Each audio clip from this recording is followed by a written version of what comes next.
Hello students, welcome back to my YouTube channel. ನನಗೆ ಇವತ್ತಿನ ವಿಡಿಯೋದಲ್ಲಿ ಮ್ಯಾನೇಜ್ಮೆಂಟ್ ಅಕೌಂಟಿಂಗ್ನಲ್ಲಿ 2025 ಕ್ವಶನ್ ಪೇಪರ್ ಪ್ರಾಬ್ಲಮ್ ಮಾಡಿಸ್ತಾ ಇದ್ದೀನಿ. ಅದರಲ್ಲಿ 5 ಮಾರ್ಕ್ಸಿನ ಪ್ರಾಬ್ಲಮನ್ನು ಇವತ್ತಿನ ವಿಡಿಯೋದಲ್ಲಿ ತಿಳಿಸ್ಕೊಡ್ತಾ ಇದ್ದೀನಿ. ನೋಡಿ, 5 ಮಾರ್ಕ್ಸಿಗೆ 3 ಪ್ರಾಬ್ಲಮ್ಗಳನ್ನು ಕೊಟ್ಟಿರ್ತಾರೆ. ಒಂದು ಕರೆಂಟ್ ರೇಷಿಯೋ ಪ್ರಾಬ್ಲಮ್ ಕೊಟ್ಟಿದ್ದಾರೆ, ಇನ್ನೊಂದು ಕಾಮನ್ ಸೈಜ್ ಇನ್ಕಮ್ ಸ್ಟೇಟ್ಮೆಂಟ್ ಮಾಡಲಿಕ್ಕೆ ಕೊಟ್ಟಿದ್ದಾರೆ, ಇನ್ನೊಂದು ಕ್ಯಾಶ್ ಫ್ಲೋ ಸ್ಟೇಟ್ಮೆಂಟ್ನಲ್ಲಿ ಕ್ಯಾಶ್ ಫ್ರಮ್ ಆಪರೇಷನನ್ನು ಫೈಂಡ್ ಔಟ್ ಮಾಡಲಿಕ್ಕೆ ಕೊಟ್ಟಿದ್ದಾರೆ. ನಾನಿಲ್ಲಿ ಇನ್ಕಮ್ ಸ್ಟೇಟ್ಮೆಂಟ್ ಪ್ರಾಬ್ಲಮ್ ಸಿಮಿಲರ್ ಪ್ರಾಬ್ಲಮನ್ನು ಆಲ್ರೆಡಿ ಅಪ್ಲೋಡ್ ಮಾಡಿ ಆಗಿದೆ, ಅದರಲ್ಲಿ ನೋಡ್ಕೊಳ್ಳಿ. Then cash from operation same ಪ್ರಾಬ್ಲಮನ್ನು ಅಪ್ಲೋಡ್ ಮಾಡಿದ್ದೀನಿ. ಇವತ್ತಿನ ವಿಡಿಯೋದಲ್ಲಿ ರೇಷೋ ಅನಾಲಿಸಿಸ್ನಲ್ಲಿ ಕರೆಂಟ್ ರೇಷೋದು ಒಂದು ಪ್ರಾಬ್ಲಮ್ ಕೊಟ್ಟಿದ್ದಾರೆ. ಸೊ ಆ ಪ್ರಾಬ್ಲಮನ್ನು ಮಾಡಿಸ್ತಾ ಇದ್ದೀನಿ. ಕ್ವಶನಲ್ಲಿ ಅವರೇ ಕರೆಂಟ್ ರೇಷಿಯೋ ಕೊಟ್ಟಿದ್ದಾರೆ. ಕರೆಂಟ್ ರೇಷಿಯೋ 3:1 ಅಂತ ಕೊಟ್ಟಿದ್ದಾರೆ.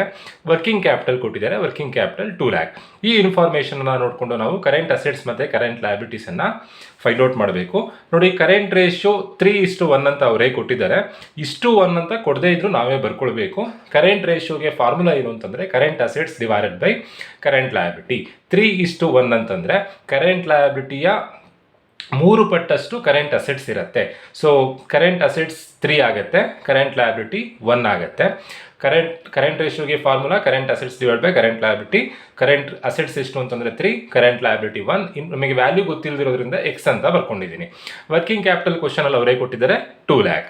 ಸೊ ನಾವೀಗ ಕರೆಂಟ್ ಅಸೆಟ್ಸ್ ಮತ್ತು ಕರೆಂಟ್ ಲಯಬಿಲಿಟೀಸನ್ನು ಫೈಂಡ್ ಔಟ್ ಮಾಡೋದಕ್ಕೆ ವರ್ಕಿಂಗ್ ಕ್ಯಾಪಿಟಲ್ ಫಾರ್ಮುಲನ್ನು ಬೇಸ್ ಆಗಿ ಇಟ್ಕೊಂಡು ಫೈಂಡ್ ಔಟ್ ಮಾಡಬೇಕು. ವರ್ಕಿಂಗ್ ಕ್ಯಾಪಿಟಲ್ಗೆ formula working capital equals current assets minus current liability. Working ಕ್ಯಾಪಿಟಲನ್ನು ಕ್ವಶನಲ್ಲಿ ಅವರೇ ಕೊಟ್ಟಿದ್ದಾರೆ. Working capital 2 lakh. ಕರೆಂಟ್ ಅಸೆಟ್ಸನ್ನು ನಾವೀಗ ಫೈಂಡ್ ಔಟ್ ಮಾಡಬೇಕು. ಕರೆಂಟ್ ಅಸೆಟ್ಸ್ಗೆ ಏನು ಇನ್ಫಾರ್ಮೇಷನ್ ಕೊಟ್ಟಿದ್ರು 3:1. ನಾವಿಲ್ಲಿ ಏನಂತ ಬರ್ಕೊಂಡಿದ್ದೀವಿ, current assets equals 3x. Current assets ಕೆಳಗಡೆ 3x ಅಂತ ಬರ್ಕೊಳ್ತಾ ಇದ್ದೀನಿ. ಮೈನಸ್ ಇದೆ, ಮೈನಸ್ ಆಗಿ ಬರ್ಕೊಂಡಿದ್ದೀನಿ. Current liability 1x. Next 2 lakh equals 3x ಅಲ್ಲಿ 1x ಕಳೆದ್ರೆ 2x ಬರುತ್ತೆ. ಇದನ್ನು ಇಂಟರ್ಚೇಂಜ್ ಮಾಡಿ ಬರ್ಕೊಳ್ತಾ ಇದ್ದೀನಿ. 2x equals 2 lakh. x equals 2 lakh. ಇಲ್ಲಿರೋ 2 ಇಲ್ಲಿ ಬಂದರೆ ಡಿವೈಡೆಡ್ ಬೈ 2 ಆಗುತ್ತೆ. X equals 2 lakh divided by 2 ಅಂತಂದರೆ ಎಕ್ಸ್ ಈಕ್ವಲ್ಸ್ 1 lakh ಆಗುತ್ತೆ. ನಾವು ಏನೇನು ಫೈಂಡ್ ಔಟ್ ಮಾಡಬೇಕು, ಕರೆಂಟ್ ಅಸೆಟ್ಸ್ ಮತ್ತು ಕರೆಂಟ್ ಲಯಬಿಲಿಟಿಯನ್ನು ಫೈಂಡ್ ಔಟ್ ಮಾಡಬೇಕು. ಕರೆಂಟ್ ಅಸೆಟ್ಗೆ ನಾವು ಫಸ್ಟ್ ಏನಂತ ಬರ್ಕೊಂಡಿದ್ವಿ, 3x ಅಂತ ಬರ್ಕೊಂಡಿದ್ವಿ. ಕರೆಂಟ್ ಲಯಬಿಲಿಟಿಗೆ ಏನಂತ ಬರ್ಕೊಂಡಿದ್ವಿ, 1x ಅಂತ ಬರ್ಕೊಂಡಿದ್ವಿ. ಕರೆಂಟ್ ಅಸೆಟಿನ ವ್ಯಾಲ್ಯೂ ಎಷ್ಟಾಗುತ್ತೆ ಅಂತಂದರೆ 3 ಇಂಟು ಎಕ್ಸಿನ ವ್ಯಾಲ್ಯೂ ಎಷ್ಟು, 1 lakh. ಕರೆಂಟ್ ಲಯಬಿಲಿಟಿ ವ್ಯಾಲ್ಯೂ ಹೇಗೆ ಅಂತಂದರೆ 1 ಇಂಟು ಎಕ್ಸ್ ವ್ಯಾಲ್ಯೂ ಎಷ್ಟು, 1 lakh. ಸೊ 3 ಇಂಟು 1 lakh ಮಾಡಿದಾಗ 3 lakh ಬರುತ್ತೆ. 1 ಇಂಟು 1 lakh ಮಾಡಿದಾಗ 1 lakh ಬರುತ್ತೆ. Very important problem.